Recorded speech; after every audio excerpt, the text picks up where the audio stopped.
पिछले एपिसोड के link description box में दे रखे हैं। आज की कहानी की शुरुआत गुड्डू की फैक्ट्री से होती है, जहां पर सभी कर्मचारी तौसीफ से सैलरी की डिमांड कर रहे होते हैं। तौसीफ उन्हें समझा रहा होता है कि जल्द ही पैसों का इंतजाम हो जाएगा। तभी वहां पर जख्मी हालत में गोलू पहुंचती है, जिसे देखकर सभी कर्मचारी बिना विरोध किए चुपचाप वहां से चले जाते हैं। गोलू अपने जख्मों को साफ करती है और पानी से अपना मुंह धोती है। फ्रेश होने के बाद गोलू कुर्सी पर बैठती है, जहां पर गोलू को पता लगता है कि गुड्डू जेल जा चुका है और गोलू के पापा भी नहीं रहे। यह सुनकर गोलू रोने लगती है, मगर फिर वह खुद को संभालती है। इसके बाद गोलू नेता सत्यप्रकाश को फोन करती है, जिसे वह कहती है जेपी के साथ मेरी मीटिंग सेट करो। सत्यप्रकाश हाँ में जवाब देता है। इधर गुनगुन जरीना को जेपी यादव के पास ले जाता है। जरीना जेपी को देखकर थोड़ा हैरान होती है। जेपी उसे माधुरी की सरकार गिराने को बोलता है, मगर जरीना बनावटी मुस्कान दिखाते हुए कहती है अगर मैं माधुरी की सरकार गिरा दूं तो नेक्स्ट सीएम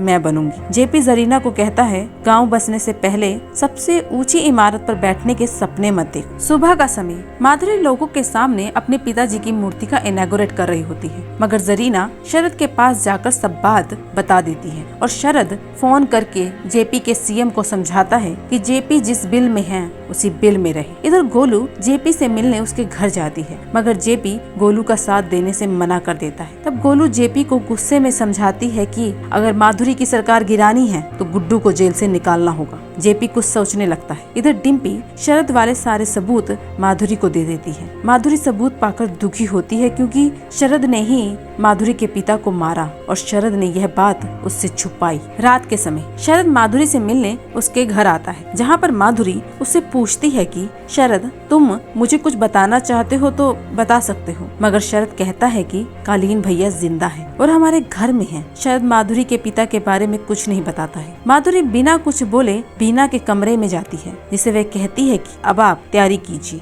क्योंकि अब आप और लल्ला अपने घर जाएंगे। एक तरफ जेपी सोलंकी से मिलने जाता है, तभी वहाँ पर गोलू आती है। गोलू सोलंकी और जेपी को पूरा प्लान समझाती है कि कैसे हमें अपना दबदबा बढ़ाना है। इधर शरद कालीन भैया को कहता है कि माधुरी आपसे अकेले में मिलना चाहती है। माधुरी अब हमारे साथ। कालीन शरद की बात मानता है और माधुरी से मिलने जाता है, जहाँ पर माधुरी कालीन से कहती है अगर बीना और लल्ला सही सलामत चाहिए तो मेरा एक काम करना होगा। इधर रात के समय शरद के घर बाहुबलियों की मीटिंग होती है। तभी उस मीटिंग पर कालीन भैया आता है, जिसे देखकर सभी बाहुबली सलाम करते हैं। कालीन गद्दी शरद को सौंपता है। तभी शरद गद्दी की तरफ जा रहा होता है। कालीन जो गद्दी के पास खड़ा है वह शरद को गोली मारता है। तभी वहाँ पर आईजी दुबे अपनी फोर्स के साथ आता है और सारे बाहुबलियों को मार डालता है। शरद जख्मी हालत में गद्दी पर बैठता है और वहीं पर दम तोड़ देता है। कालीन वहाँ से चला जाता है। फाइनली माधुरी बीना और लल्ला को कालीन को सौंप देती है। बीना कालीन को देखकर हैरान होती है, मगर